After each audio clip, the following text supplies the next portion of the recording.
Hey kiddos. Okay, so what I want to talk to you about today is the project that we'll be doing toward the end of the semester. So in this class, because it is an all-around business class and not extremely technical, it is more conceptual.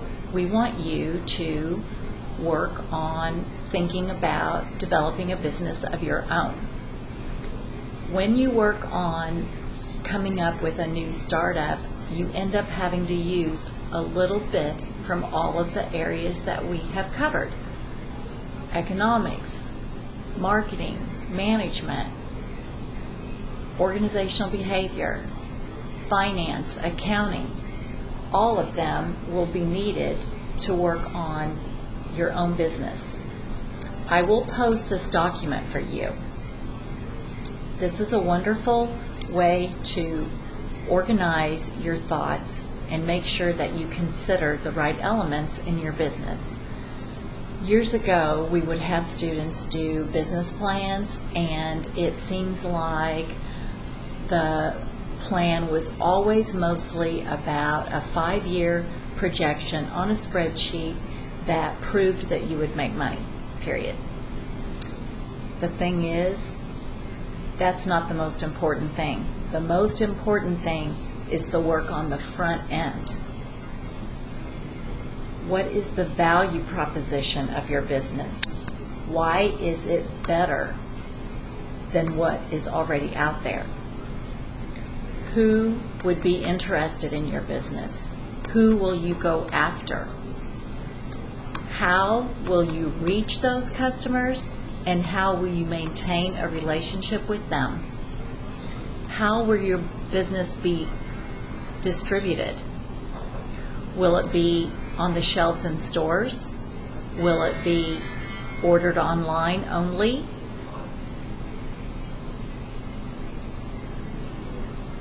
What will the various revenue streams be? Would it be partly from stores? Would it be partly online? Will it be partly a product and then maybe services that go along with that product?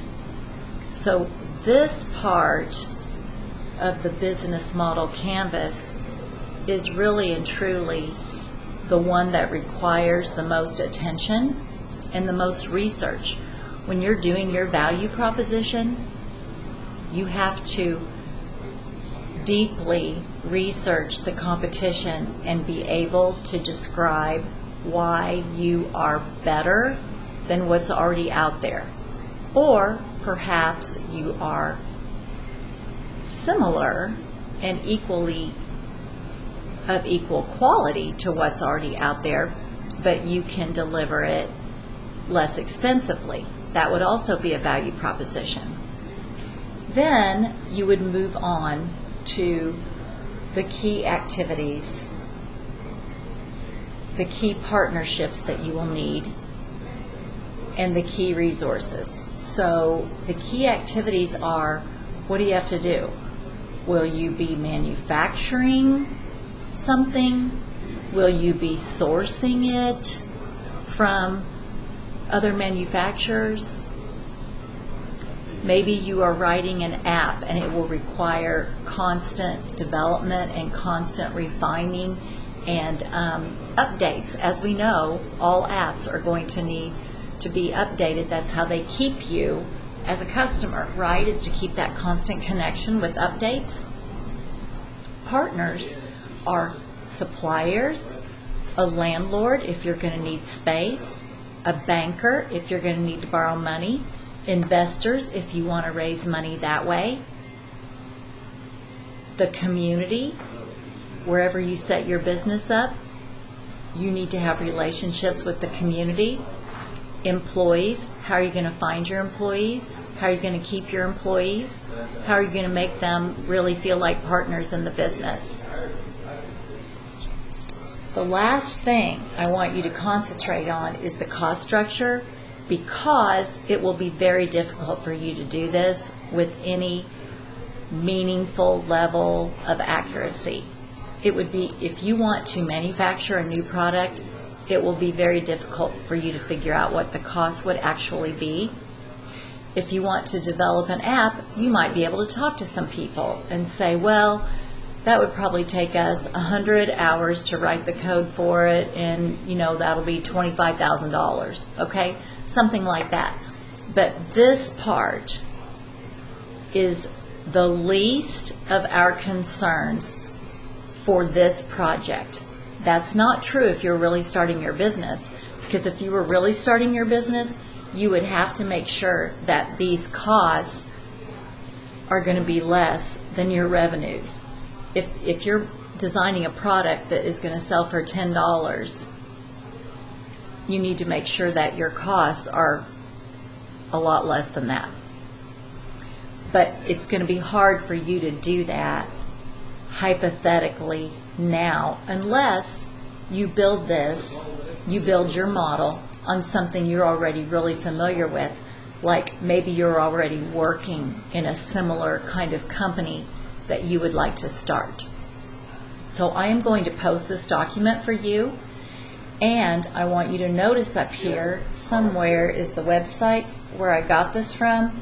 Here it is, businessmodelgeneration.com. It is out there for us to use for free by a company called Strategyzer.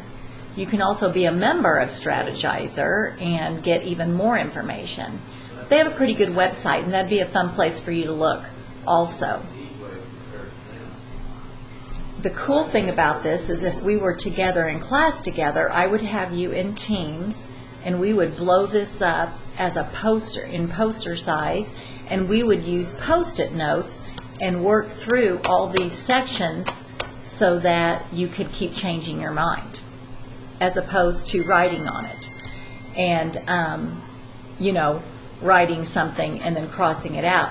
We would use Post-it notes, and as you were brainstorming, you would just keep putting Post-it notes up for each one of these sections.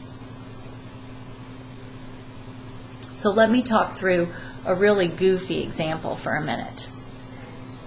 Let's say that I decided that I was developing a really cool hula hoop that is for grown-ups. It's a workout tool. So what's my value proposition? Well, you can get a hula hoop at Walmart for probably $5. Okay, they've been around since the 1950s or 1960s. But let's say that my hula hoop has music built in, and it has some kind of, like an armband that is connected and tells you how hard you're working out. And who am I targeting? Well, let's say that I am targeting women from, let's say, 30 to 55, no time for a gym,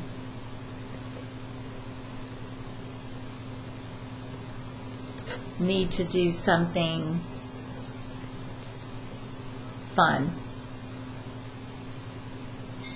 need to do exercise that is fun. Okay, how am I going to build these relationships? Maybe I am going to advertise in women's magazines and those websites. Maybe we are going to offer peer groups to stay motivated.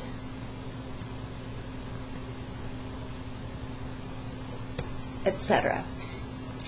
And then on my channels of distribution, maybe we're going to have them online direct from us.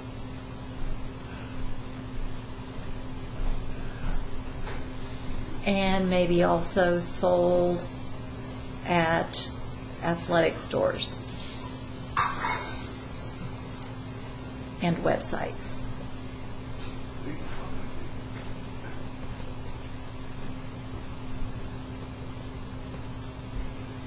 Okay, so see, that's the example. That's the way you work through this, and you use this as your guide. And when you put your presentation together, which you will record and talk through, you need to use these headings as your sections that you address.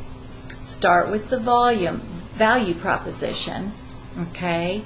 Move to customer segments, move to customer relationships, move on to channels, move on to revenue streams, then do your activities, because your activities will decide what relationships and resources you need. And last of all, do the cost structure. Okay? I will have individual sessions with each of you to answer questions, vet your idea, and help you with your presentation. Okay, talk soon.